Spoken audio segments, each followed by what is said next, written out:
And after our dialogue, we'll, maybe have a little bit more time to sit as well. So we're breaking up the meditation into two parts, short sits today, and that will give us all an opportunity to also, choose a posture that feels most supportive, because this conversation today can, really stir up a lot of emotions, maybe.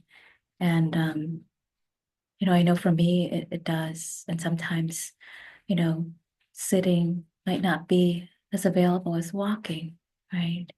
And being able to move the body when we feel the intense emotion come up, whether that's emotion of compassion or uh, grief or whatever that might be coming up for us. But that strong energy that lives within us, that feels moved and feels called to want to do something, to want to um, impact and make a difference in what we're seeing out there. And so I'm really glad that, you've all came and are interested in this conversation and this the topic of today around engaged Buddhism. Do I need to turn the volume up a little bit more? Romain, can you hear me okay? Can I turn the volume up a little bit? Oh, That help? Okay. Mhm. Okay, let me see. I think I'm getting hard of Let's see. hearing. Oh, it's my voice too. Okay, let's see how this is here. Testing, testing. Gonna turn up the volume on both sides. How's that? Is that That's better? perfect. Okay. Thank It's you, thank it's you. maxed out now. It's maxed out. I must be getting hard of No, hearing. no, it's not you. It's my voice. Oh. No, yes, it's usually me. Okay, and I'll bring the mic closer too. There we go. So I'd like to begin by having us all take refuge in the three jewels. To me, that the three jewels are a protection for us on the path. So taking refuge in the Buddha. This could be the historical Buddha, or this could be the possibility of awakening, or the Buddha nature within us, within our Sangha. So taking refuge in the Buddha. Trina, I think we lost our audio.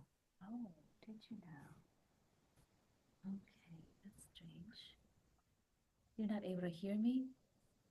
Can you hear me? No, How about now? still really soft.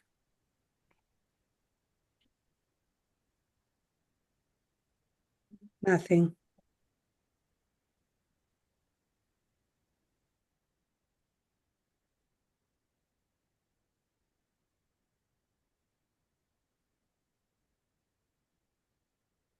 Testing. Can you hear me?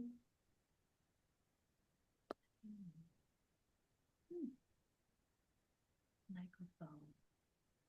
How about now? That's it. Okay, yes. Oh, I just don't know sometimes what changes, but it does. So rather than wonder why, we just keep putting in the effort to find the way. Okay, I'm gonna just turn some of this off a little bit. There we go. So going back to the three refuges, I invite you all to feel into that space within you that can touch into this possibility of awakening of the Buddha nature within.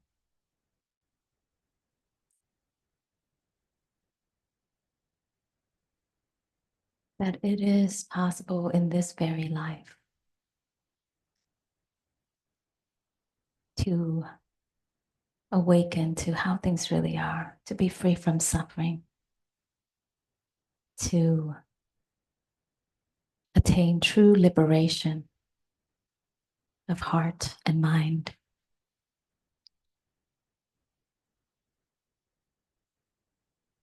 And resting back into this refuge of the Buddha.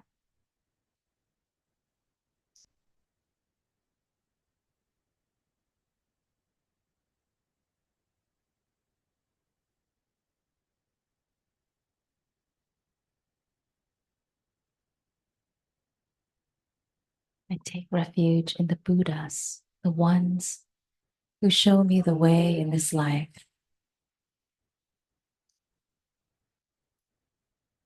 And now I invite us to go home and take refuge in the Dharma. The Dharma is the Buddhist teaching or the universal truths or the ways of nature, the way things really are. Nature. So coming back to nature within ourselves.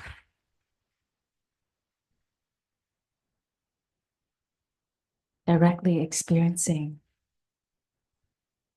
the Dharma within, the understanding of impermanence, and that this self is not separate from others.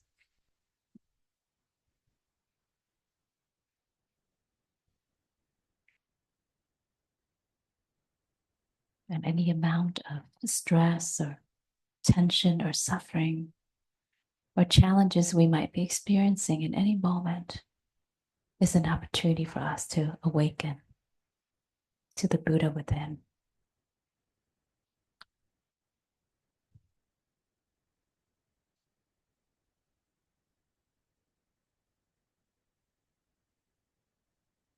Taking refuge in the Sangha. I take refuge in the Sangha, the community that lives in harmony.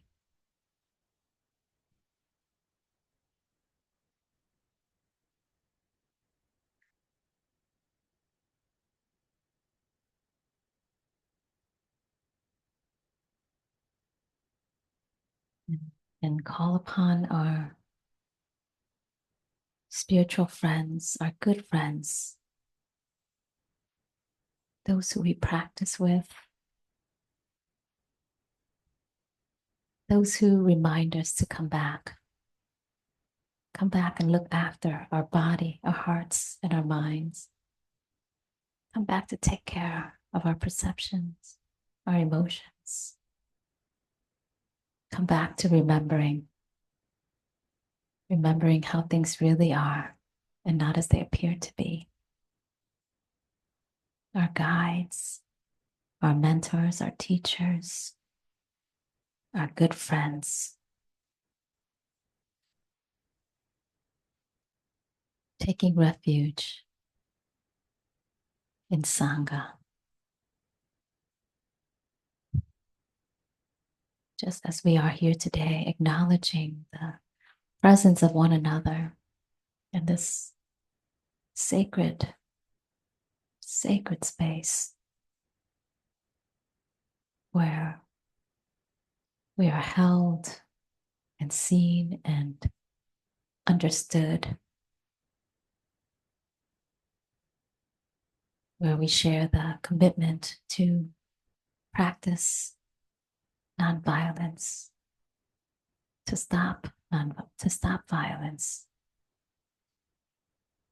and this way of compassion, understanding, and wisdom.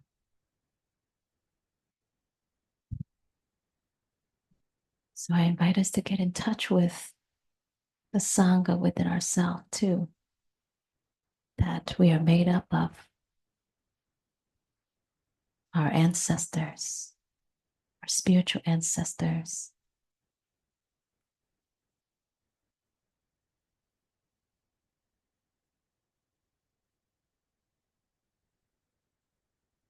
our loved ones, our community, getting in touch with the Sangha within. And knowing that with the three refuges, we are always protected, that we are never really alone.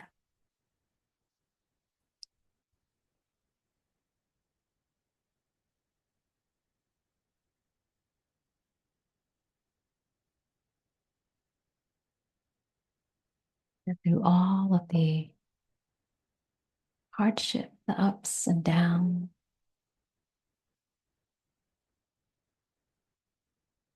that we have each other. We have the three jewels as our protection. We have this true refuge that we can come home to.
And if you will join me, I'd like to share the chant on the three refuges.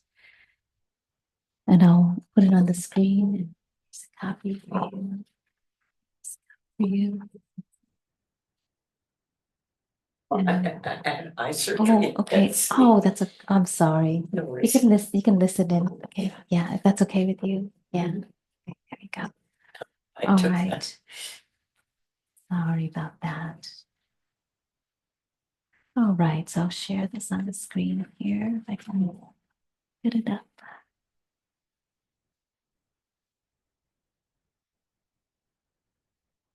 And this is a chant from the Plum Village tradition, really reminding us that when we take refuge in the three jewels, what is it that we're committing ourselves to? And how is it that we are to be, as practitioners who and undertake the three refuges? So I'll begin with the words, the mantra Namo Tassa Bhagavato Arahato Sama Sambuddhassa. And then we'll chant that I take refuge all the way down and up to the end where support their transformation before the reflections on universal well-being.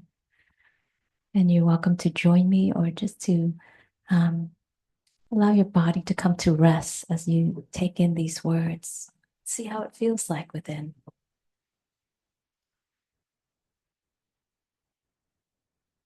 Going to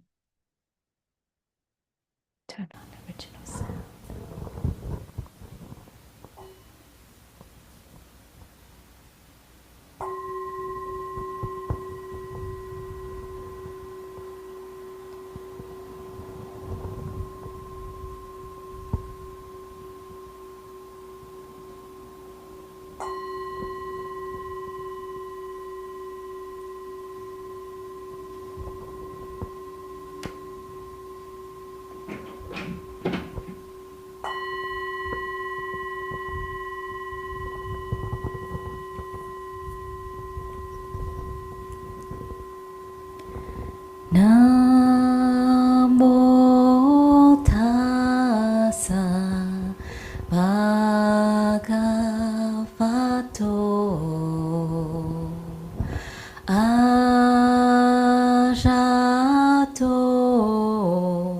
Sama Sambuddhasa. Namo tassa bhagavato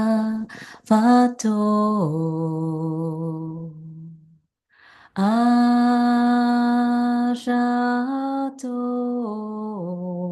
sama sambuddhassa. Namo tassa bhagavato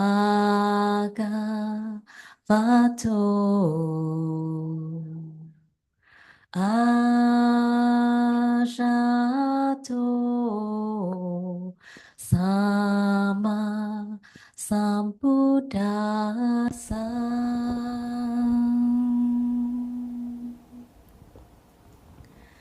I take refuge in the Buddha, the one who shows me the way in this life. Namo Buddhaya.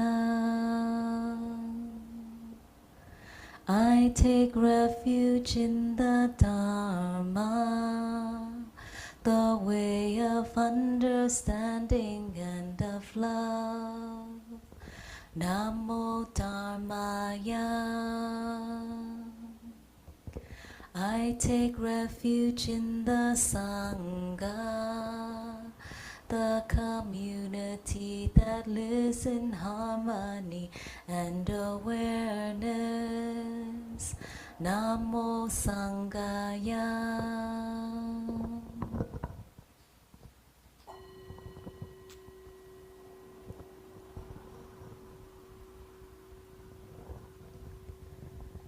Dwelling in the refuge of Buddha, I clearly see the path of light and beauty in the world.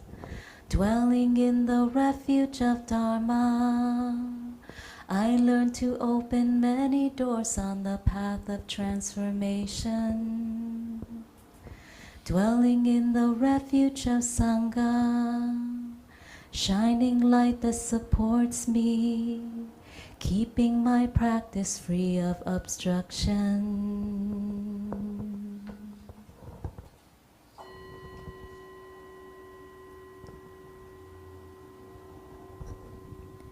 Taking refuge in the Buddha in myself, I aspire to help all people recognize their own awakened nature, realizing the mind of love.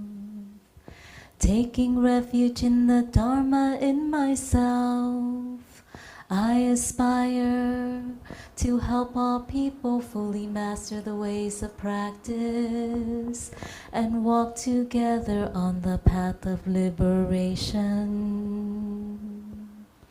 Taking refuge in the Sangha in myself, I aspire to help all people build fourfold communities, to embrace all beings and support their transformation.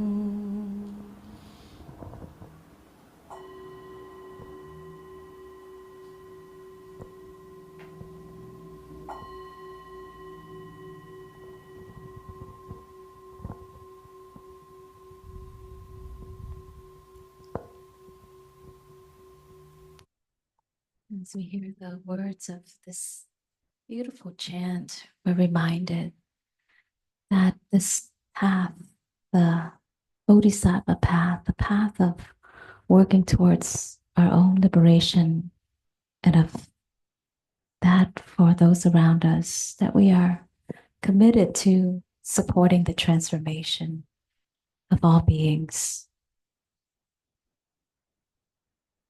and that we aspire to build communities and build the sense of community through our practice, through our presence, through the ways we see and hear and experience everything around us, and recognizing that in everyone there is that awakened nature that we're hoping to serve and support and awaken and invite. So realizing the mind of love, the mind of metta. So I invite us to perhaps sit for 10 minutes or maybe choose a posture that feels most supportive, most comfortable for you, allowing the body to rest. And at any point in time, if you feel the need to stand or walk or to lie down to achieve this state of rest and to support this mind that can be at ease, alert, and relaxed, however that might be for you, honoring and listening into the body.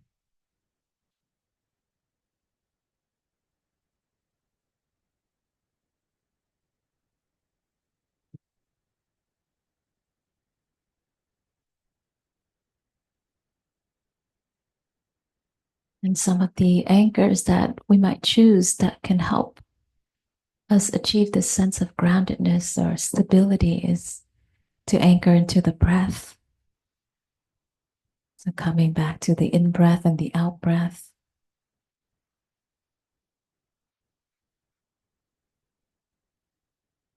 Oftentimes when we breathe and we're not thinking about our breath, our breath can be shallow and coarse and choppy. But in that moment that we bring our attention to breathing, the breath knows how to take care of us. And that breath might become deeper and fuller, or we might assist it with awareness to find that healthy, nourishing breath that calms and soothes the nervous system.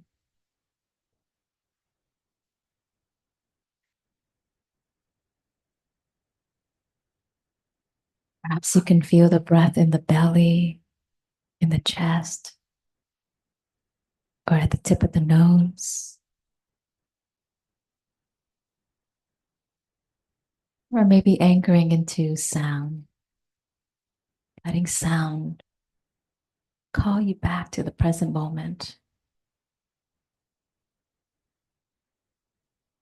bringing you back to this place, this time, here and now, in this posture, in this body, experiencing the body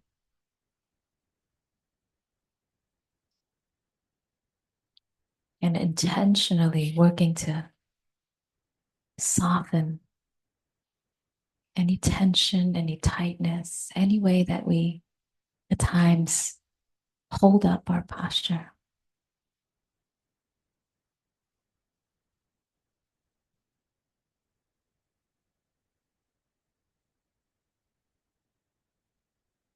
And the body is at ease and calm.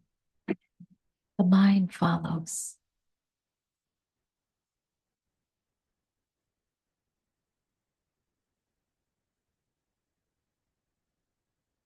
Relaxing into the present moment.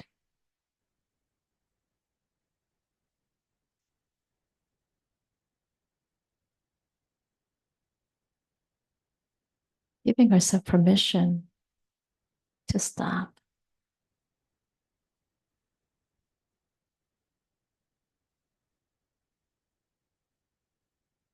Nowhere to go, nothing to do.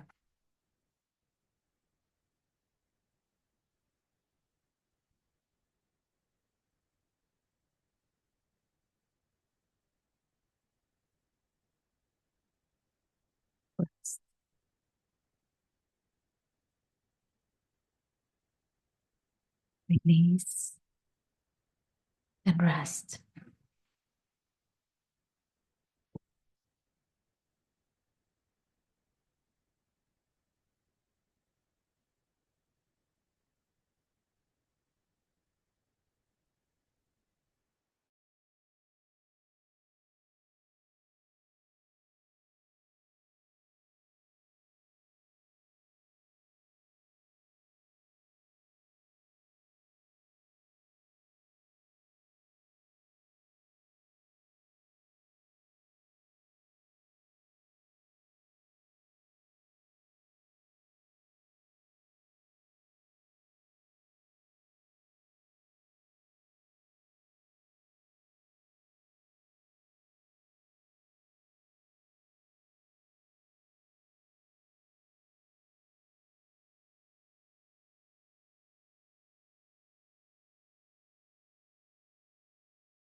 closing our meditation, I'd like to offer a few words. And these are words from a poet named Oriah, from the poem Invitation. I want to know if you have touched the center of your own sorrow, if you have been opened by life's betrayals or have become shriveled and closed from fear of further pain. I want to know if you can sit with pain, mine or your own, without moving to hide it or fade it or fix it. I want to know if you can be with joy, mine or your own.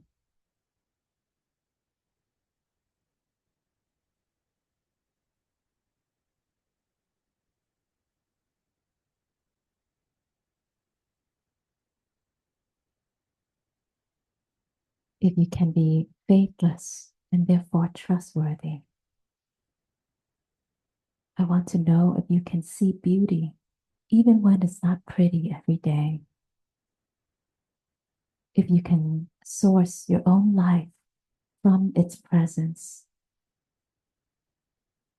I want to know if you can live with failure, yours and mine, and stand still at the edge of the lake and shout to the silver of the moon, yes.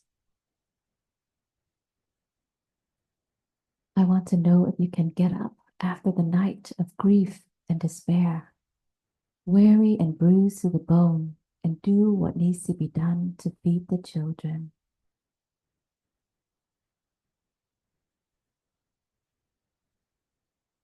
I want to know if you will stand in the center of the fire with me and not shrink back.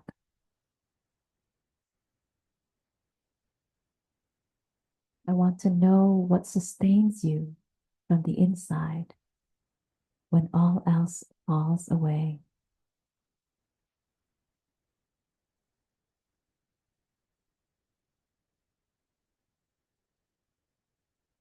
And if you truly like the company you keep in the empty moments,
and in our time together here today, my invitation to you and for myself too is for us to continue to remain aware of how our body is experiencing the conversation, the topic, the theme, what comes up for us inside. Where do we feel the sensations within? What's the feeling tone like, moment by moment? And when we can continue to stay present to how the body is responding to what is being said, what is being felt, what is being heard, that in that moment, is there a possibility to soften, to turn towards any discomfort, any hardened parts within us, or any tenderness? You know, in the past few weeks, we've had teachers that have shared about compassion. And, you know, what I've discovered is that compassion doesn't always feel good. Sometimes it feels like the heart is aching. Sometimes it feels like the heart is breaking. I know sometimes, it's not a smile. Sometimes it's this particular way that our face looks when we feel this compassion inside. Because we're opening ourselves and we're touching suffering. And so for me, at times, it leaves this raw feeling. And, as I've been in this, um, the theme of this, of how do I move from here? How do I respond to what is happening in our political climate? There's been many days, I admit, recently where it touched something really deep within me. And what I discover is that it touched some injuries that have been there. Some feelings of powerlessness, some ways of being that still live in me, but maybe not as prominent, of having to be quiet, having to submit, and it just touched all those parts of me that through the years I've really, really worked to break free from. But when those, older, former ways of being emerge, as I get in touch with those really subtle but habitual response to something so intense like what's happening right now, that it's like that old friend returning and coming back to visit. The friend that is, I didn't welcome the friend. I didn't want that friend to come. But the friend came, the old friend came, and and it's been solemn just as I get in touch with that. And I also recognize the compassion that is shared in this room, online and in person, that we feel so deeply for, our country, for the matters on our heart and mind, and for all that our spiritual ancestors and our forefathers have worked to for us to have today, the freedom, the rights, the equality. And so I think in that there's like a degree of grief. It's like there's a saying in the Vietnamese culture. It's like it goes like, you build it in 3 years, and then just in one moment, everything can just crumble. So I just grieved thinking about all the leaders who have stood and fought with all their lives, all their hearts and mind, with all their love, for us to be able to have what we have today, and then to see things crumbling and falling apart. I feel that now more than ever, you know, this is where the rubber meets the road for our practice and what we're seeing out there. And how can we turn towards the discomfort, the feeling of powerlessness or fearfulness, or that feeling that we sit with as we touch into injustice. And so, can we sit with our pain and each other's pain without moving to hide it or fade it or fix it? And can we from there, practice examining our views,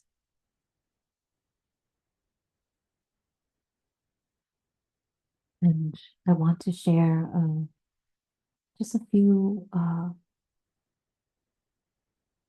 lines from the 14 mindfulness trainings. That is from the Plum tradition. And this 14 mindfulness training is basically a remake. Thich Nhat Hanh remade the precepts because he saw the need for these precepts to be relevant to our time. And during the Vietnam War, when Dr. Martin Luther King was, standing for human rights here, and Thich Nhat Hanh was, protesting against the war and telling, the officials, the government official, stop, please stop the war. The people in my country are dying. So there was so much suffering. And one of the first things that he saw for the first mindfulness training is this training of openness. And I'd like to read part of this training. Aware of the suffering created by fanaticism and intolerance, we are determined not to be idolatrous about or bound to any doctrine, theory, or ideology, even Buddhist ones. We are committed to seeing the Buddhist teachings as guiding means that help us develop our understanding and compassion. They are not doctrines to fight, kill, or die for. We understand that fanaticism in its many forms is the result of perceiving things in a dualistic and discriminative manner. We will train ourselves to look at everything with openness and the insight of interbeing in order to transform dogmatism and violence in ourselves and in the world. So really, we're using the Buddhist teachings, to lean into, that wisdom, that intelligence within us that knows, how to move from here, what action to take, what words to say, that it won't come from somewhere outside of us, but that when we, give rise to compassion for everything and not excluding anyone, that what arises is this non-dualistic way of seeing the matter.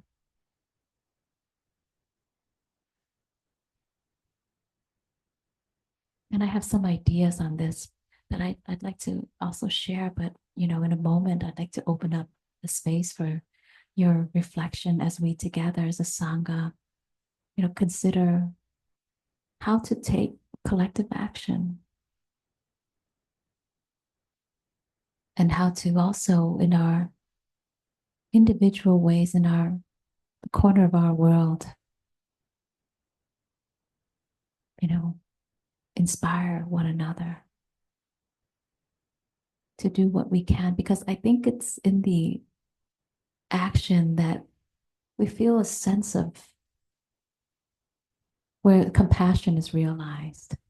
Because in compassion, there is an action that wants to be taken. And if we don't, it's almost like this angst, this restlessness, because that compassion doesn't get to be expressed and carried out. I noticed on Thursday this week, I went to the jail out by the Dalles to volunteer and teach my meditation. And although it was not related to what's going on, just even being there, it felt like, okay, I'm just, there's a little something that I'm doing, something so small. And I don't know how much of this is going to impact, what's going on. But in that little way, it was like a part of me was soothed, like, okay, there's a little bit something there. So it's like this going back to the story about Tanya Khan during the time of the war, he was sitting in the temple, in his root temple in the central Vietnam in Hue, which is where my roots are. And, you know, there were bombs going outside the temple walls.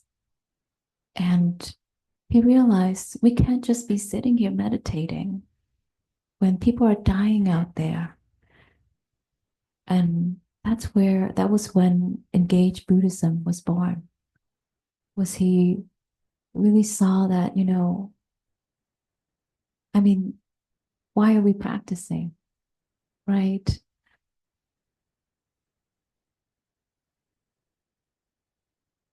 And, what does it mean to have this selfless compassion and to practice, you know, non-discriminative view and thinking? I mean, it's a practice, so I admit that, it's not easy. But as a Sangha, I believe that together, and perhaps here today, we can open up that portal to really looking at, you know, how can we together practice being out there, engaging with the world. And in recent times, as I've been in this conversation more and more, there are two views that are had are shared about Buddhist practitioners. So I hear of two views. Either one is that we're passive, you know, and then the other one is that we can be violent. We're violent, and that comes from the history of, some of the Buddhist countries who were, at war and killing, and so some of those things make the news, and then it kind of become generalized, for all of us. And so I'm inviting us to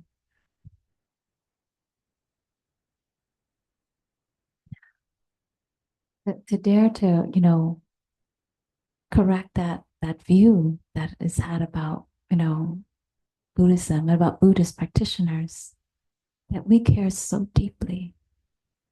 But where we usually do the work is internally. That's where we first go to, is back home to ourselves and work our anger, our fear, our views, so that we stop creating violence or adding to it, right? With speech, with actions. But then through this practice, as many of you, all of us here have been practicing for some time now, mostly, is that, so we've done the work, we have been doing the work to cultivate equanimity and compassion. So we have the strength to go out there and make a difference in the ways that we can, whether it's by, at the grocery store, saying hello to everyone, or just the way we move through the world. Hi, Margaret. Yes. Yeah, do you mind if I comment a little bit? Please. Okay, yeah, this is, and forgive me, I'm not a scholar. I'm not, I'm just someone who has been practicing for quite some time, and I do recognize this misunderstanding about skillful means is that it's always passive. It is not always passive. And I think there's a place to assert yourself. It can be done skillfully. And I think it's essential and very important.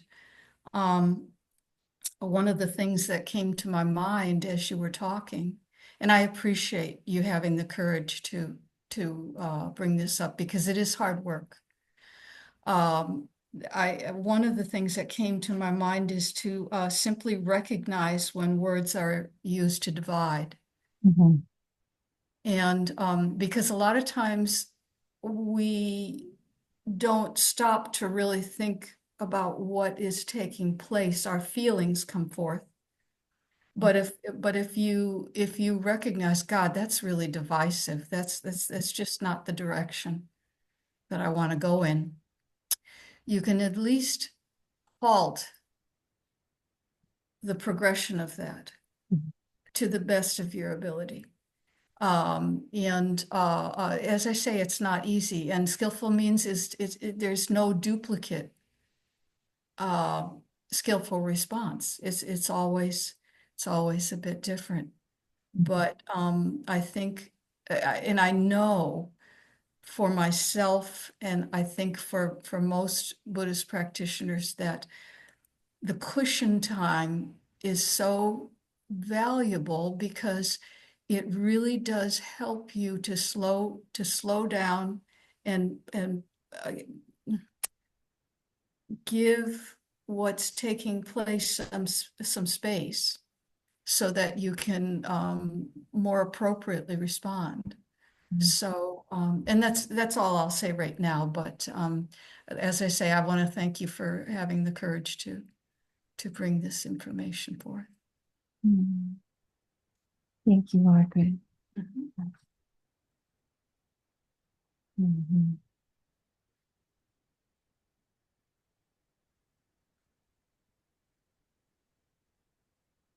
Yeah, I'd like to share a few verses on the Dhammapada. Some of you may have heard this and are familiar with this. Um, and this is the Dhammapada is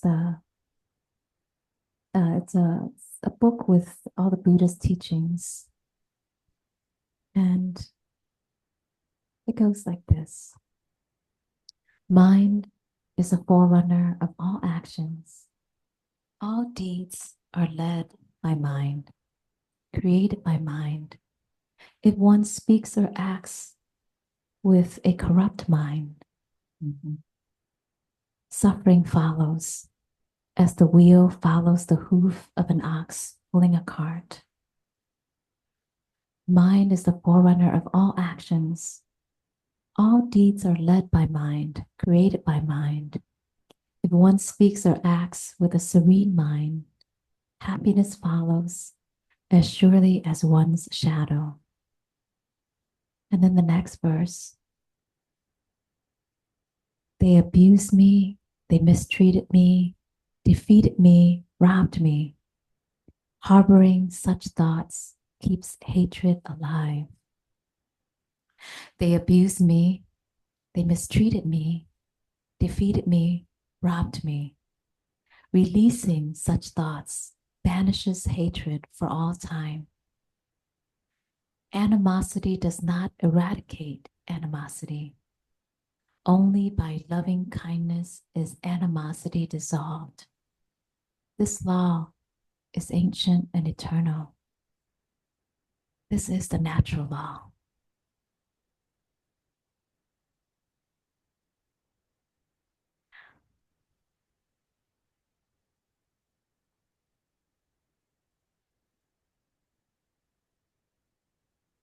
So while I was on the way here, I was listening to, tuning into a meeting of Buddhist organizations throughout the country that have gathered um, and discuss, what is the Buddhist response to the Trump administration? And someone, said that just even in this title, we're saying that it's them that we're against. So it's not them that we're against, it's the action that we're against. So remembering, that, unwholesome actions lead to certain results, and that how can we, you know, turn the tide? And if in the Dhammapada, if that teaching is that, only by loving kindness is animosity dissolved. What does the heart and the mind of metta want to do? What does the heart and the mind of metta, of loving friendliness, want to do?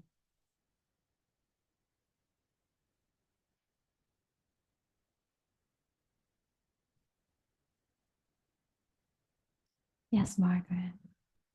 Sorry, I'm such a talker. Yeah. But I think the heart of metta wants to reveal the truth, uncover the truth. And I mean, I can't help but think of an incident where I was taking a walk, and all of a sudden I saw this man pull up, and his dog had run away from him, and he got out of his vehicle and started to abuse the dog. And it was so upsetting. Excuse me, it's hard to even think about. But I walked up to him and I stared at him. And he started to get uncomfortable. I said nothing.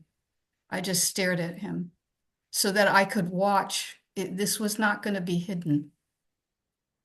And it was so incredible to me. I said nothing, and he slowed down, and at least he stopped for that moment, even though he took the dog into his vehicle, and God knows what happened after that. But my watching and staring had an impact, and I know it did at that moment. And it wasn't it happened to be skillful. It wasn't something that I thought about. It just felt like the right thing to open his abusive and unskillful behavior, to shed light, for that moment. So I somehow that memory came over me as we were talking. So yeah. Mhm. Yeah. As you Because we're seeing a lot of abuse now. Mhm. Seeing a lot of abuse. Yeah. Thank you, Margaret, for sharing that. You had me think about a line that myself and another practitioner over at the retreat this last week we share around how do we, in the face of violence and wrongdoing, whether it's done to us or to others, how do we respond? And he shared, um, from another teacher, he heard a teacher who will be here in April, um, that it says, "I love you, but hell no." That was one version, and I shared my version of it, which was, um, I'm at peace with you, and at the same time, not on my watch. Not on my watch. Don't get to do that.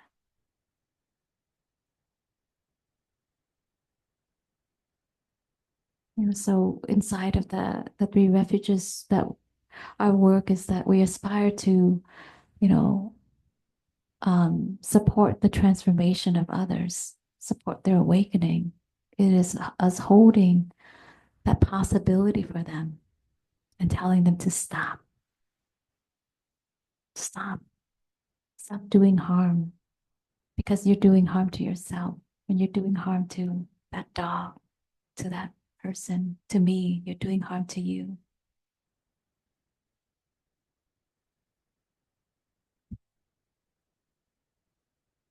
And sometimes it's not like we don't know what to do, but all we know is to come face to face with it. I remember, Marcus, you were sharing, during the pandemic, my dear friend Kimberly here and I, we went to was it Angeles National Forest that was down by LA, and we camped for a night, and we had picked out our camp spot. We went hiking, and then when we came back, there was a group that took over our campsite, and we had our tent out and a chair, tent chair, and the tent chair went missing, and they just took over the site. And I was stunned because we had, it was clear it was occupied. And all I knew was to, hold them to, ethical conduct, to see that, no, you're stealing. You cannot do this, Mhm. you know, not on my watch. And it was five of them against, the two of us.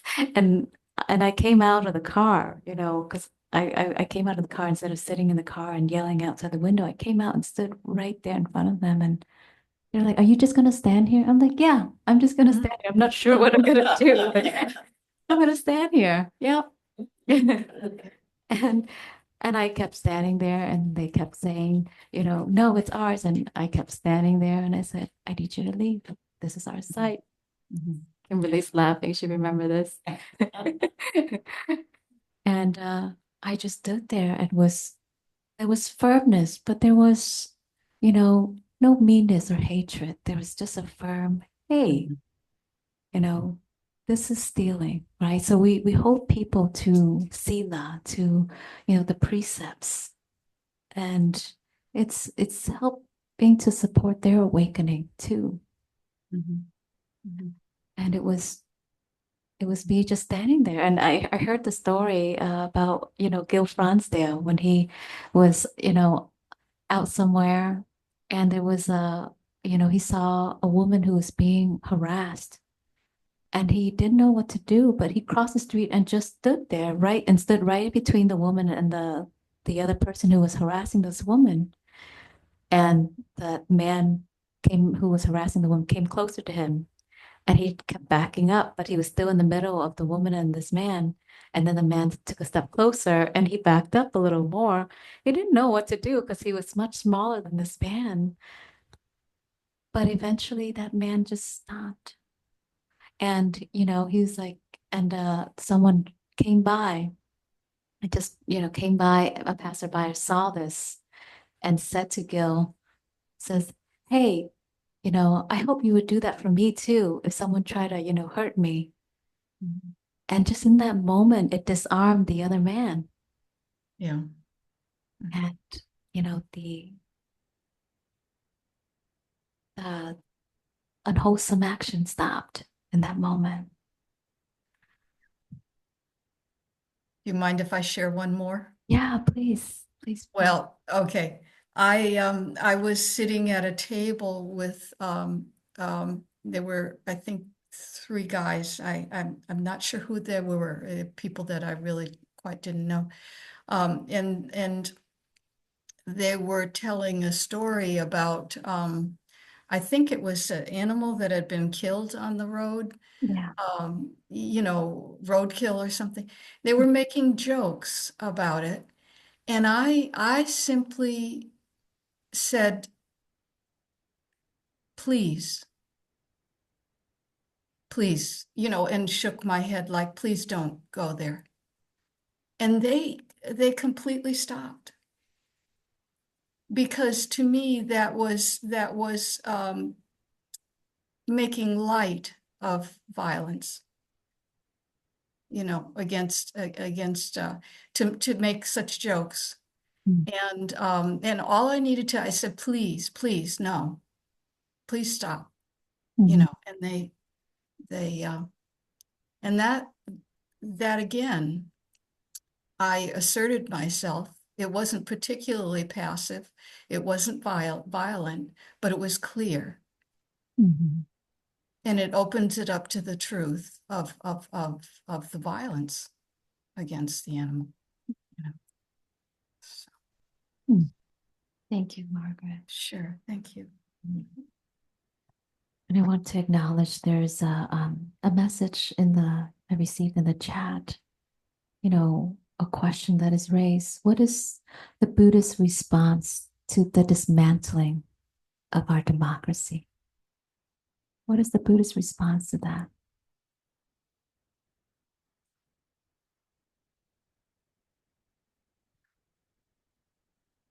So in the, this is a very complex matter as far as, how do we respond? And, earlier I talked about our individual ways that we can make a difference in our community, in our small corner of the world, and then the collective, action. And in this Buddhist organization community conference that was like all across, there were uh, Buddhist communities all around the country came together, and everyone shared about what they were doing, how they were, trying to take on some of these initiatives in small ways and in, ways of following, some of the, like, what is it, the economic blackout, and, some of the ways that we are boycotting certain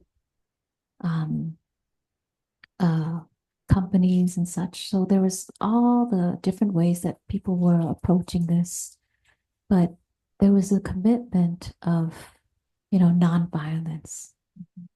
There was a commitment to how do we, speak? How do we act? How do we show that we don't support, those who are continuing to respond and act from a greed of, from the place of greed, from the place of hatred, from the place of, delusion. And I want to go back to that question is, so if we were to practice with the words from the Dhammapada, what would the mind of metta, the mind of loving kindness do in this case? What would the heart of loving kindness do? And I'll kind of give a little context with a little reminder for us about what those ways of loving kindness are. Because I think it's important for us to, really look at, what is this way that the Buddha or Thich Nhat Hanh or Dr. Martin Luther King or Nelson Mandela, that they're embodying? How are they able to endure this? With such grace. How are they able to have such forgiveness? What is this quality of the heart mind, that guides them as they're, taking action?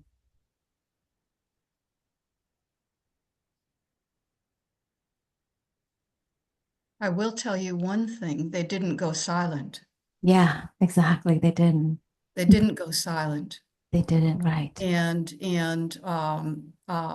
Yes, they risked more than most of us Mhm. could Mhm. or will, but I think I'm so vocal about it because I grew up with a lot of violence in my home, Yeah. and that was there's a lot of suffering from it.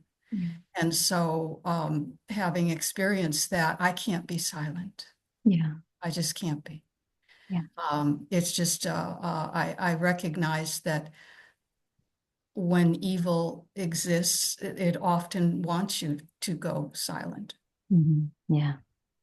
Thank you, Margaret. Mm. I'm going to share these few words of the. Oh, I'm sorry, I didn't mean to cut you off. Oh, no, you're great. And then I saw that Scott had unmuted himself. So Scott and then Jenny. Okay, so I see you.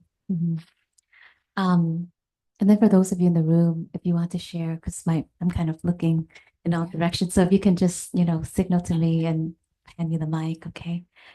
But the words from, this way of being of metta, of loving kindness, is straightforward and gentle in speech, humble, not conceited, okay, peaceful and calm, wise and skillful, not proud and not demanding in nature.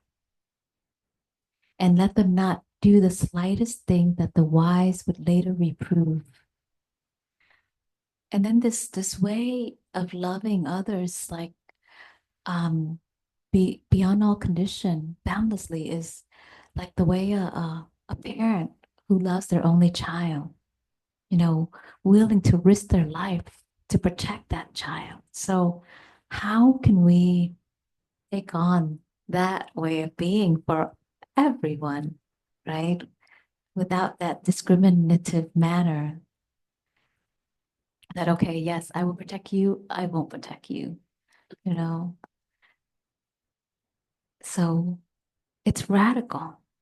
It's a radical kind of compassion. I was driving down, heading here from Trout Lake, and I was like, wow, that is what radical compassion is.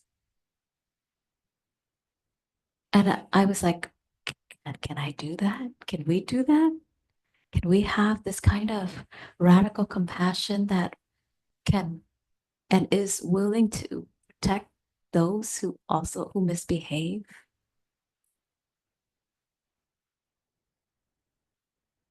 What if we loved on them? What if we said to them, you can stop now.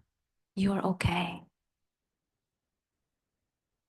I remember that line from when I was in jail on Thursday with Heike Hosen. And, he asked everyone to say this, you're okay. I'm okay. And so in my mind, I think of it like, you are enough. You've done enough. You can rest now. So can we, with words of loving kindness, say that to, Jeff Bezos, you're okay. You've done enough now. Stop. You can stop now. Go back home to yourself. Because that recognition of metta is that we realize that everyone wants safety and security. Everyone wants to be protected. Everyone wants, to be safe.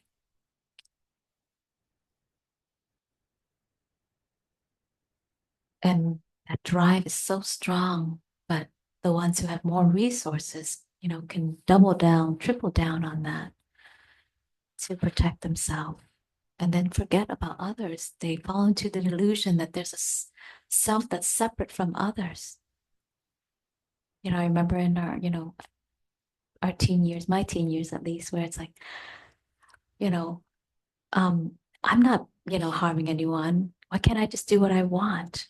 It's like that sense of, that rebellious part where it's like, what's the big deal? Why can't I just do what I want?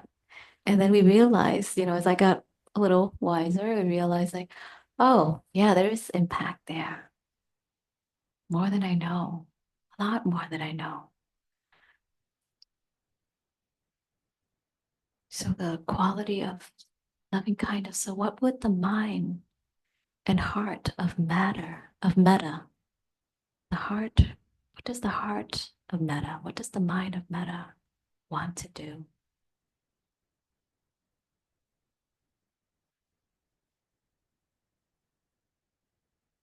Could the heart and mind of metta see the goodness in others?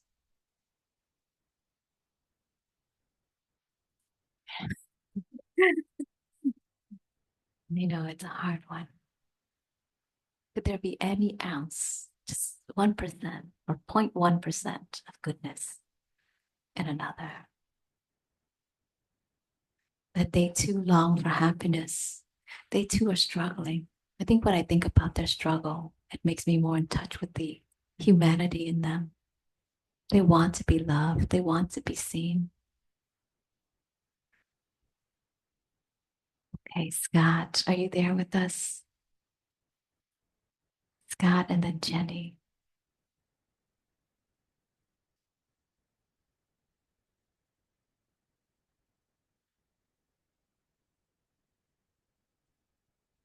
Okay, we'll come back to Scott if you're busy. Okay, Jenny. Hi. Well, thank you for your teaching and talks.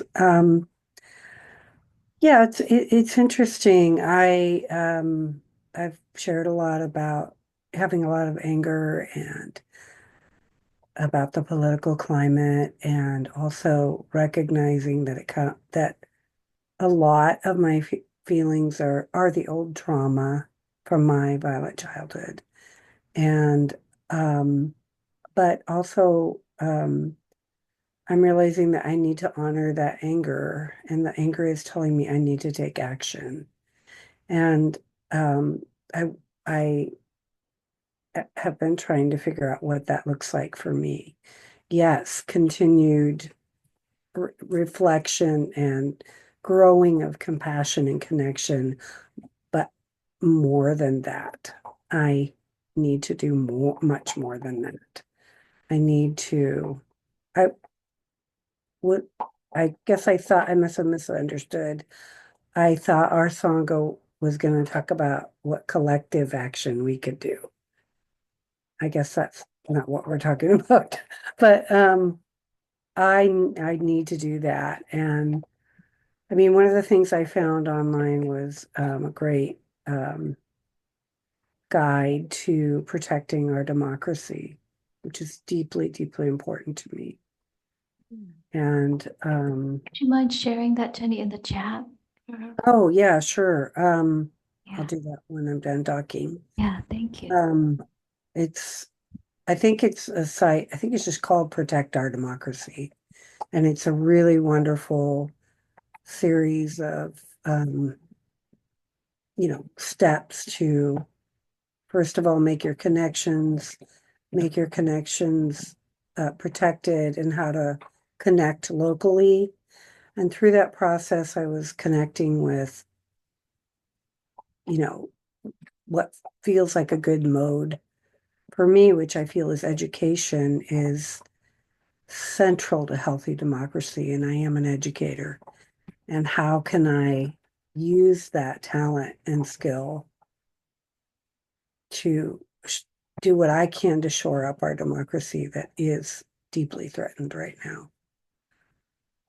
Just to share a little more personally, I've been really reflecting a lot on that traumatic memory that I shared earlier about when my father was attacking my mother very badly, very dangerously when I was tiny, when I was 4. And my my urge to stop it. And my siblings and I had, this was like an ongoing thing. He would show up and attack my mom no matter what she did. He just wanted to beat her. And we had a plan for how to try to protect our mom. And our plan was, somebody was going to call the police, somebody else was going to spray hairspray in his eyes, somebody else was going to hit him over the head with a frying pan. And that was our plan. And when he came again, my oldest sister, who was kind of our leader, was throwing up. So she was obviously not going to be able to help. And my other two siblings ran to the back of the truck, which is what mom told us to do. And I was like, no, I have to stop him. And I climbed up, and I don't want to get into too much detail. Obviously, I was not physically able to stop him. But the thing that I think sort of keeps troubling me through my whole life that's related to that is, I knew that I needed my siblings to be effective in stopping this harm, and they did not show up for me or for all of us. But they couldn't. I don't blame them. I mean, my poor sister was sick, and they were little kids. I was actually the youngest, but um, that feeling of, come on, you guys, let's work together. Let's work together. We're powerful together. So, yeah, I mean, I guess just sort of realizing my strong desire for, and understanding that we need unity. We need to work collectively. I don't know if this song wants that or not. It doesn't, it's okay. I can find another way if people don't want to. But I would love that. So I just wanted to express that desire for collective action. Yeah. Thank you, Jenny. Thank you And for, I'll put that thing in the chat. thank you so much. Yeah. Yeah. I think we're all on the same page here, Jenny, that we do know that, with collective action, there can be, a bigger impact that we can make, right? When many more voices come together and band together. Yeah. And, what I really appreciate about what you shared is that while we're doing the work of, um, activism, is mindfulness can assist us in seeing our own patterns and how that gets projected outward, right? Whether it's anger or the feeling of, you know, powerlessness or fearfulness, how that lives so deeply within us, and how through the practice of liberating others and supporting the awakening of others in this way directly, that we also, you know, with the practice of mindfulness, get to see where where those seeds lie dormant in us, and then they come to the surface in their time. Yeah.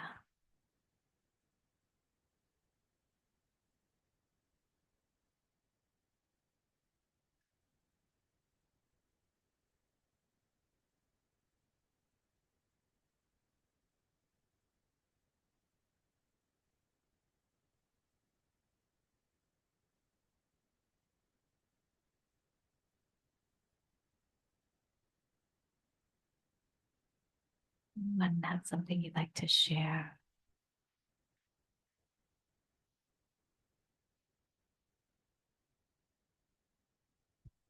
And this is really the practice as we're out there is still no different from what we're doing on the cushion. It's just now our eyes are open and we're in motion, right? We're still taking time internally to stop and look deeply. I love the way Tityakan translates that. The word samatha means to stop, and then vipassana means to look deeply. So to practice samatha vipassana while we are, out there in the world, taking action, to practice stopping, checking in with, what is it really like in here? What's my internal landscape? What is coming to the surface? Those internal formations, those knots, how are they manifesting, or how have they been watered that are now coming to surface? And then, Vipassana is where we look deeply, examine, with the eyes of wisdom to see the nature of ourself and the nature of our response. That a lot of times, it's like this chemical reaction almost.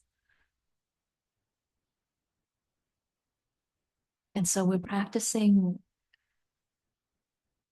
samatha vipassana, stopping and looking deeply while we are moving, while our eyes are open, and while we're in conversation or making that phone call, writing that email, or peacefully protesting, that we can continue to look after our perception, because we're practicing, to remain in this state of non-dualistic thinking and acting. Because anytime that we start to place you know, us versus them, or this is right and that's wrong, we fall right into dualistic thinking again. And that, like Margaret was saying, is what causes further creates the division. Yeah, there's great wisdom in recognizing that emotion has taken over, and I'm really not going to speak wisely, so I have to be careful. Yeah. Exactly. Mhm. And then, yesterday I had an encounter. I was sharing this in Wake Up Together where I was trying to get an endorsement for something, and who I thought was an ally ended up not being an ally. And I was shocked, and then I was hurt by the words that were said to me. And in that moment that I was ready to respond back on on my phone, I was like, I wrote it out and then I paused. I was like, is this a judgment or is this being straightforward? I had to pause for a moment to look at that, examining where is it that I wanted to just, poke back, strike back. And where was it that it was more of like, okay, this is a judgment, or this is, you wanting them, it's, you know, to just, you know,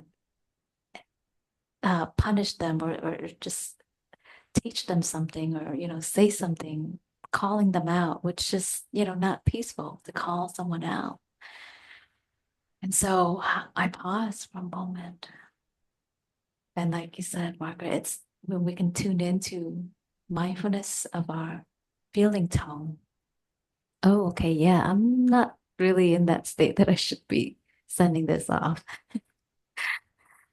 And pausing, See, stop. because then we're of course working with karma. Yeah, exactly. Yeah, yeah. Exactly. Yeah. Yes, because karma is our thoughts, our speech, and our deeds. Mhm. Yep. And if we continue to act from that place, if Mhm. it's unwholesome, if it's of judgment, we are perpetuating that karma, individual and collective karma too. Mhm. Yeah.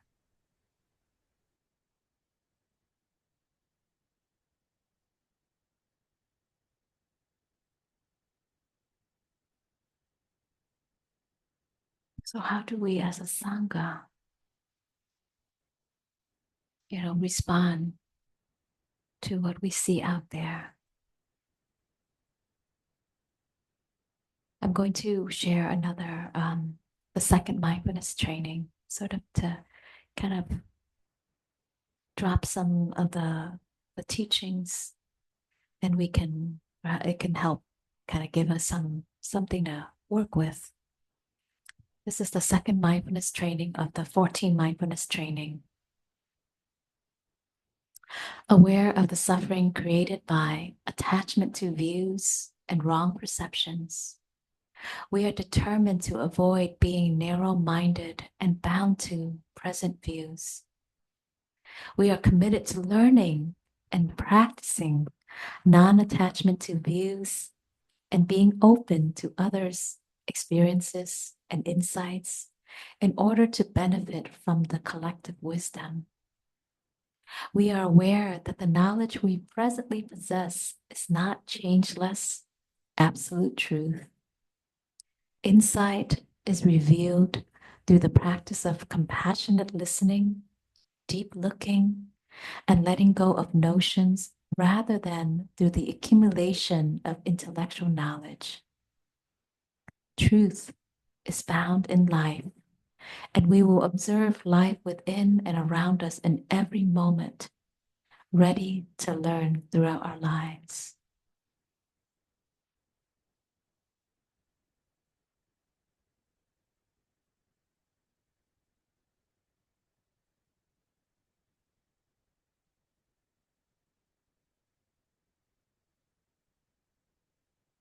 And then the third mindfulness training, freedom of thoughts. Aware of the suffering brought about when we impose our views on others, we are determined not to force others, even our own children, by any means whatsoever, such as authority, threats, money, propaganda, or indoctrination, to adopt our views. We are committed to respecting the right of others to be different, to choose what to believe and how to decide. We will, however, learn to help others let go of and transform fanaticism and narrowness through loving speech and compassionate dialogue. So maybe the action looks the same, but it goes back to our intention.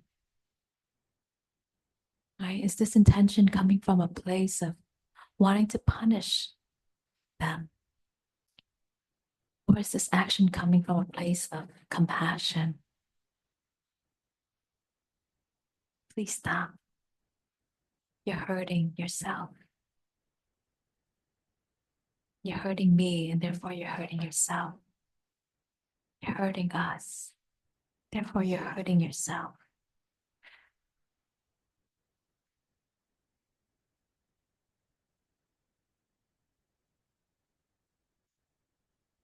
So I wanted to see if there's anyone else that had something you'd like to share or reflect. And I acknowledge that just in one Sangha, gathering, that we won't have it all answered or put up a master plan of how we'll take collective action, because it's a unfolding process, a process of teasing it apart. Yeah. And getting present to what we're feeling inside.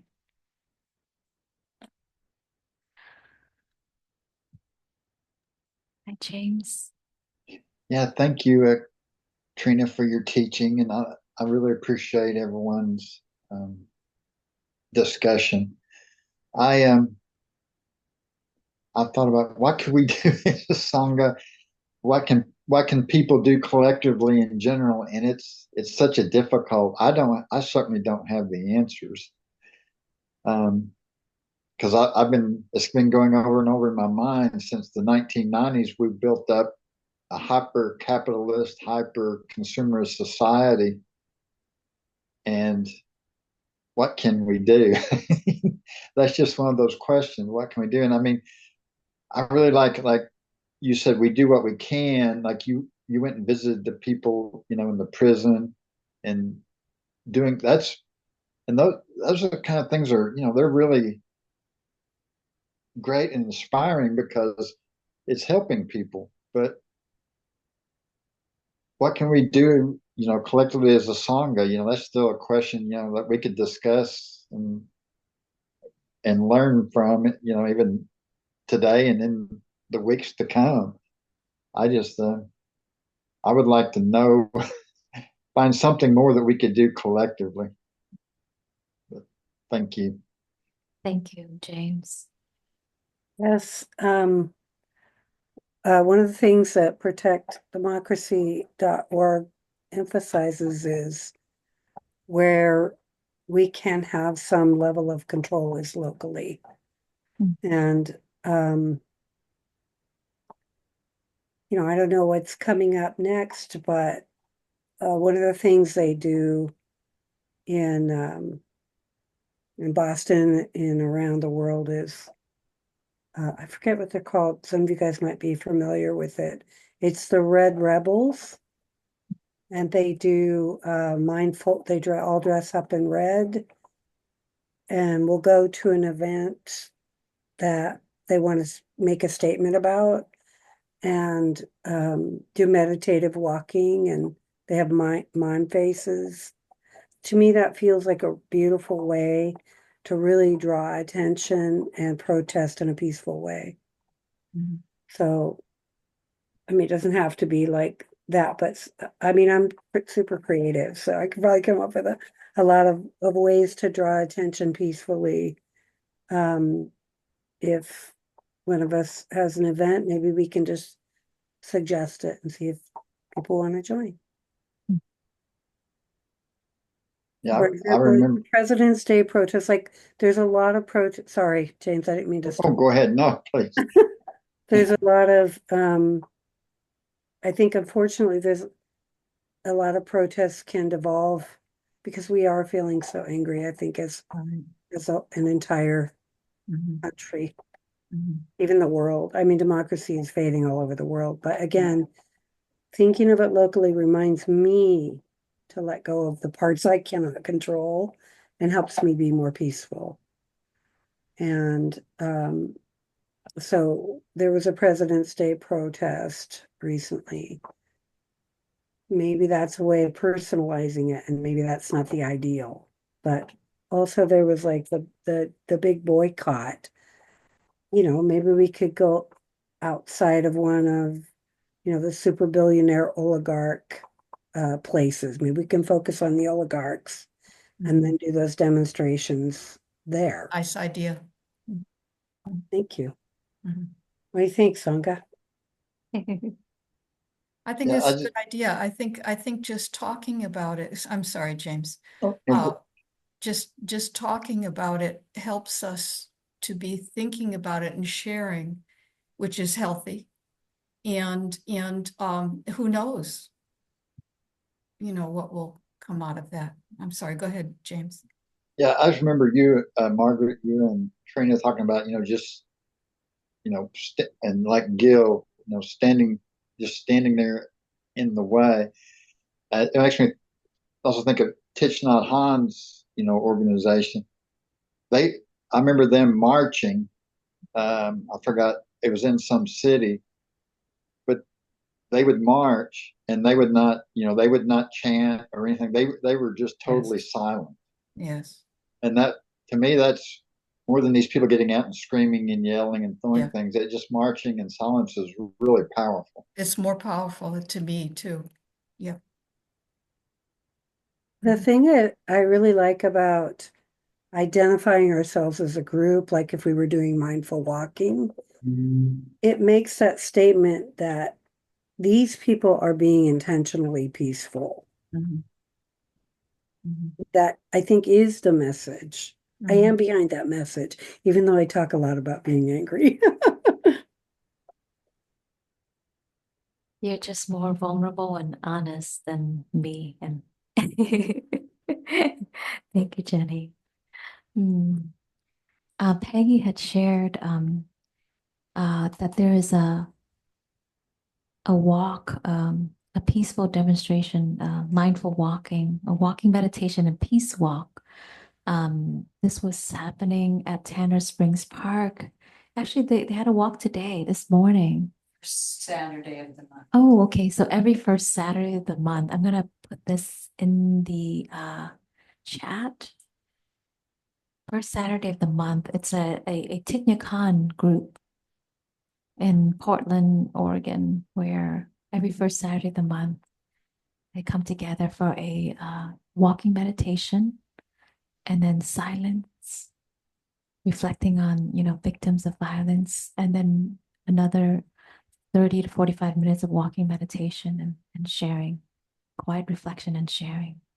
Everyone is welcome. Yeah. Okay, great. Yeah, so Peggy says everyone is welcome to come.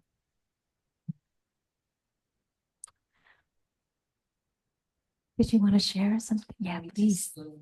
Yeah. You're welcome. Thanks everyone for your sharing. I agree that it would be great to do something collectively, but in the meantime, until we figure out what that might look like, I like the idea of, going to a local protest if I'm kind of trying to be discriminating about looking at who's sponsoring it. And if it feels right to go, like on Women's Day, there's a gathering on March 8th on Nato Parkway at the Japanese American Heritage area there from 10:30 to 12:30. And what I think I'm learning right now is that if I go to something like that I examine my own intention and feelings, and if I'm going to say anything or have a sign or not have anything like that and just be silent. I think it's an opportunity to examine within the event itself. That might be one thing. I don't know, is this making a lot of noise? I'll adjust it. Yeah, go ahead and continue. There you go. And the idea of sending metta to those that I feel upset with, because there's it seems to be very unilateral, and everything that's happening coming out of one person without talking to the people that we elected. And so maybe I'm going to try in my heart saying, please stop. But I want to expose the truth, which is this is not who we are or who I am, and this is not what we want to happen to our country. And the thing that I didn't really read anything today other than what happened with President Zelensky in the White House, and I felt a lot of compassion for him and his country. I was ashamed of how our leaders were behaving and supporting somebody who is basically a war criminal and turning your back on people that we've been supporting who are allies. I just really having a hard time with that. Every day it's something else, but Yeah. I think there's so much opportunity there to at least try to say, yes, we care about even the people who are doing what we don't like, but we're not going to just stand by, because I think it's in the Vietnam protests in the 60s and in the early 70s, and I feel like I think we do have to act collectively because nobody else is there to really save us. We don't know if our elected officials or the judges will be able to make a difference. So if we don't get out and make it known what our feelings are about this country and that what is happening is unacceptable, then I don't think we have anybody else right now who's really we can count on. Yeah. So I agree, anything we can do collectively that's coming from a good place, a healthy place, is definitely worth exploring. And I think if we can tell each other about things that are happening in the community, the other thing that I've tried is leaving messages for the mayor who's new and telling him Right. first praising people for what they're doing well and then encouraging them to do more. Same with the Attorney General of Oregon and our senators and representative. I've never done that before. This is the first time I've called. And sometimes an actual person answers and supposedly is taking notes. So I feel lucky that we're in a state where that it might make a difference. I mean, the people are already acting, I think, in a good way, but I want to encourage them to do more and praise them as well. Yeah. Because we all need that too. So anyway, thank you very much for listening. Yeah. Thank you, Peggy. Peggy had created a document with the Oregon officials, and I put that in the chat for those of you who might find that useful. Yeah, and I think this is kind of as Peggy says, that we can have a channel where we share information with each other to show up to these, peaceful walks, these peace walks, or, those little things that we can do, in that moment that we feel, anger, and how do we transform anger or grief, or despair into metta that now we can offer to our government officials, those who, need to hear a few words to uplift them, that upon us doing that, we also benefit. So I protect. mean, if our signs could say, please find the compassion within you. Please go back to your center, please. Or we can express our love and compassion. I feel very, very, very sad and distressed about what's happening to Ukraine and what happened to Zelensky. And maybe just express that you know, we can go out and wear blue and gold when we support the people of Ukraine and their peaceful safety. And these are all like, there's so many ways we could act. I think that's part of what's challenging, and I think actually is a strategy on on the Trump administration's part, is to overwhelm us so we don't know which way to go. That's right. Okay, do we want to go this way and stand up for Ukraine, or do we want to just talk specifically about our democracy? And An intentional chaos. yes, yes, they described it as, somebody was writing an article and described it as a political strategy, shock and awe. Yep. But that is actually a war strategy, not a political strategy. There's a term Well, for, he's waging war. yeah, there's a term called flooding the zone that I heard. Yeah. Yeah. Yeah. Thank you. So the question I want to pose to us is, how can we handle the flooding of our zone? Because it is flooded. How can we collectively handle it?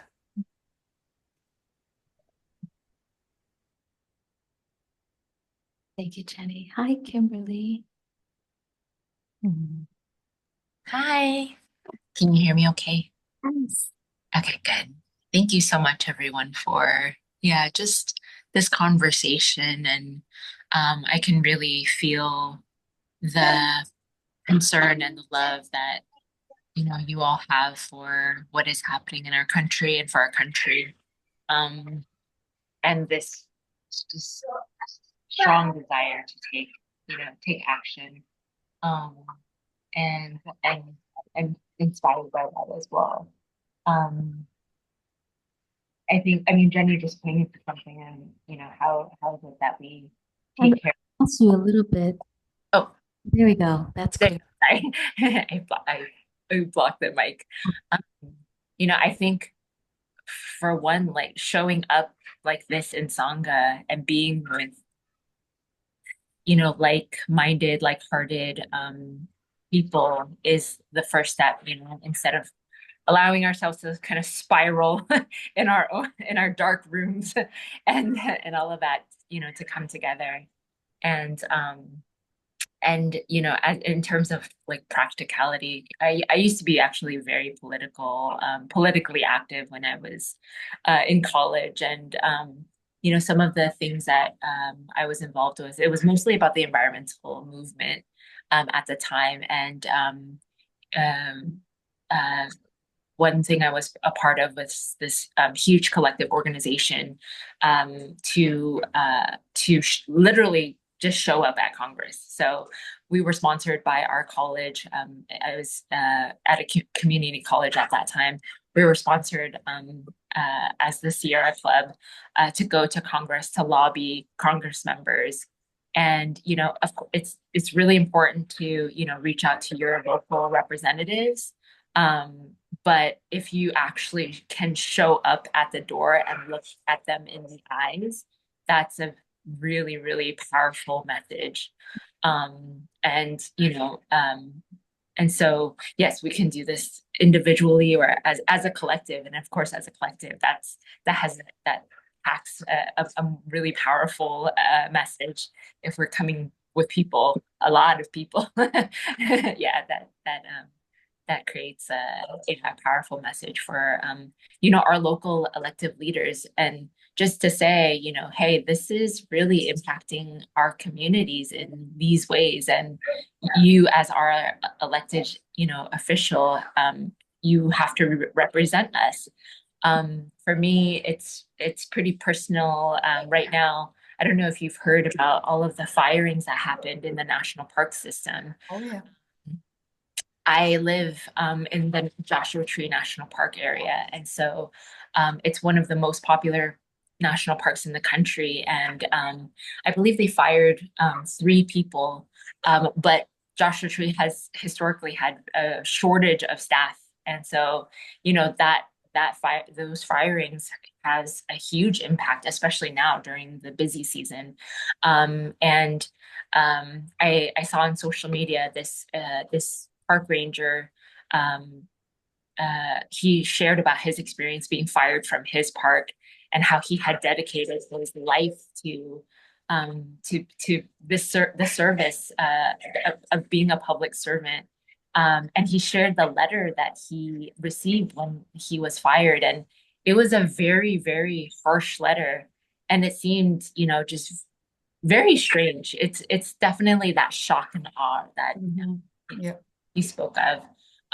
But there's this, yeah, things are being shaken up, um, and um, and and then I saw another video after that where so the Joshua Tree National Park is part of the 22nd district of California, and there's a huge meeting with our district representative, and the video just shows everyone in the audience saying do your job to the representative.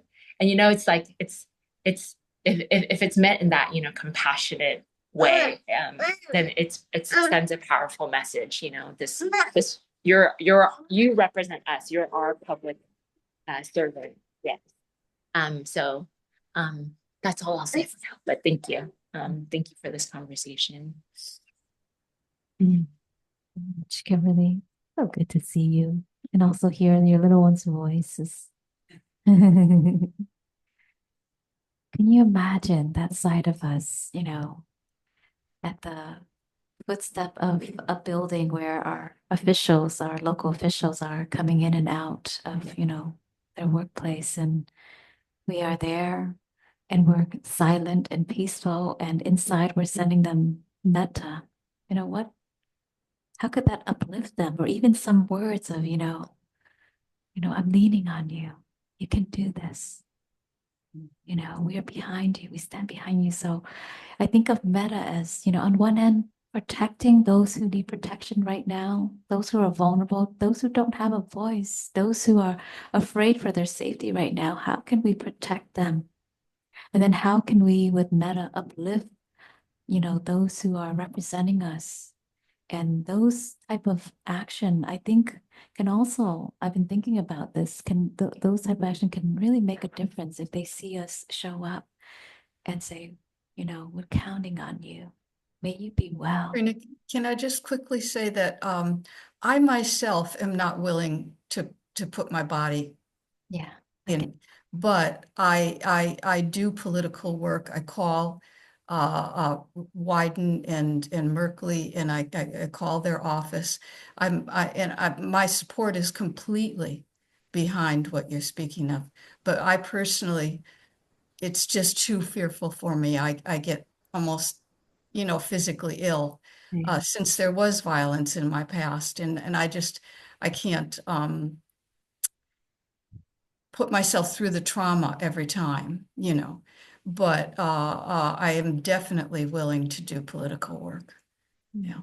Thank you, Margaret, for sharing. Mhm. Mhm. So all the ways that metta, loving kindness, loving friendliness, that way of being can be expressed, can be demonstrated through our action, through our words, through our silence, through our peaceful demonstration that our heart is, in that direction. To uplift those who need to be uplifted, to do the work, to protect those who need the protection. And then to remind those who are lost in their ways, come back, remember, wake up. Wake up. You have enough. You've done enough. You can stop now. Please stop.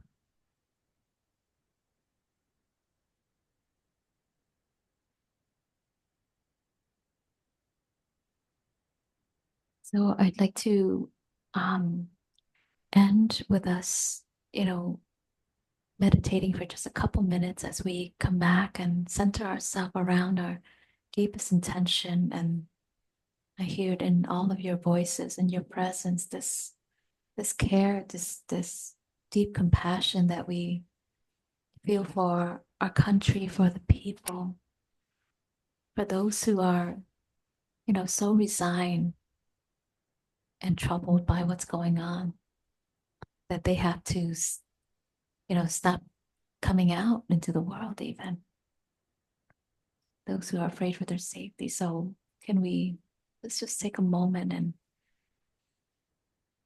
hold in our hearts this heart of compassion and care,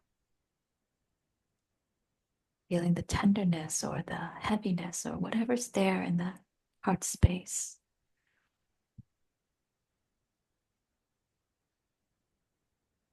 Where we access this courage and this energy that wants to move, that wants to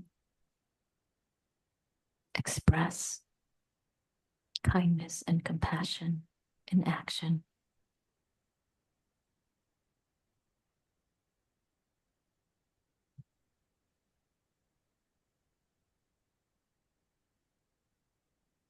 Getting present to the feeling tone inside and noticing the quality of the breath. Is it shallow and coarse? Is it subtle? Is it noticeable?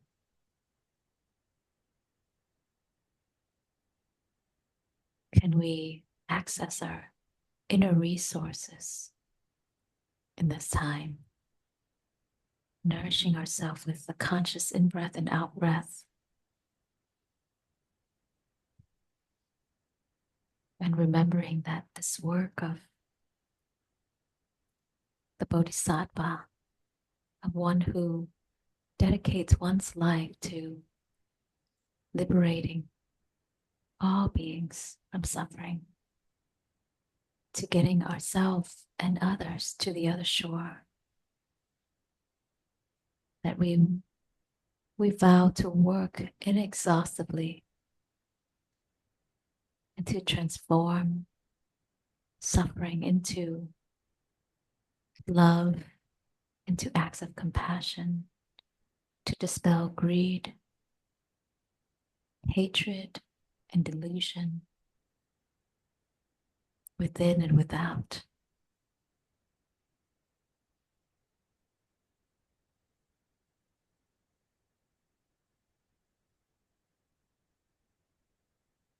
And in our own understanding of the truth and of the natural law, that may we support others in recognizing the truth and the natural law.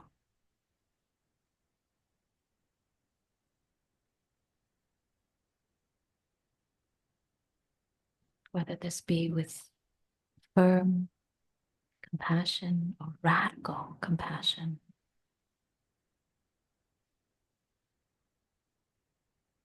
Whether this be with ruthless compassion or silent compassion, that thundering silent compassion.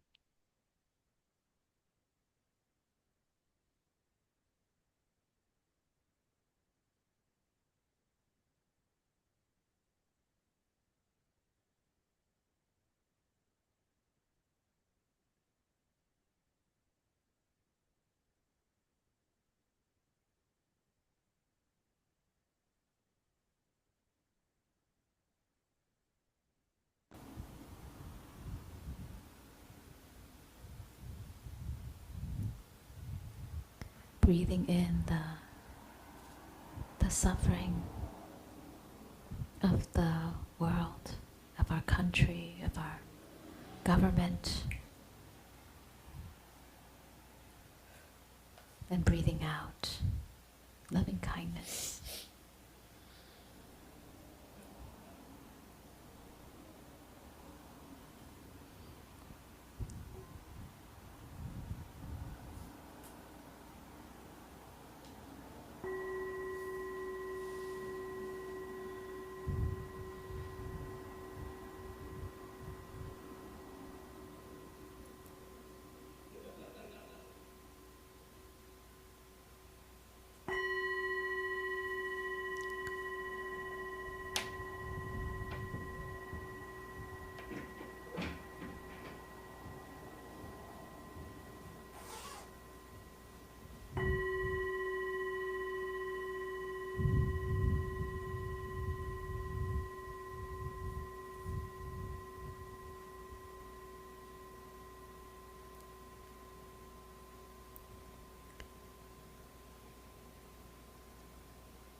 And for those of you who'd like to continue this dialogue, there is a email group that has begun. And if you'd like to be a part of that, to exchange information and share and continue and then explore how we can continue this conversation, whether it's in a meeting or through email or whatever form we choose. You can put your email in the chat, or actually, you know what, better yet, send me an email, trina@wakeuptogether.org, and I will include you in that thread. And if you would like to make a donation to Pacific Northwest Meditation to support our cause in sharing the Dharma and in holding space for us in our collective suffering and awakening. In the chat, there's information about how to donate, and then there's also signs here with QR code. Thank you very much for your contribution and your presence. You make up the beloved community. You make up the beloved community. So feel free to unmute yourself if you'd like to say goodbye. Yeah, and I just like to thank everyone for the courage to talk about these things, and thank you once again for opening it up to us. Yeah. Yeah, thank you. I really appreciate everyone's comments today, and I want everyone to know I'm leaving with a heart full of compassion. Good for you. Yeah. Mhm. Mhm. Wonderful. Sadhu, sadhu, sadhu. Nice to be with all of you. I got to make my video go back. I can help you with that. Well, it's kind of late now. Take care, everyone. Uh, Bye, dear. Bye, Hey, good to see you. Romaine, right here. Hey, Romaine. All I saw was 2 empty chairs. She's hiding. I'm glad you got there. Pretty flowers, too. Thank you, everyone. I wish you well. May we continue on this journey together. Yes, love to you all. Bye bye. Thank you, Bye. Sangha. Bye. Hi, Kimberly. Bye. Bye. And Scott and Ed, have a safe ride wherever you are. Enjoy the beautiful weather.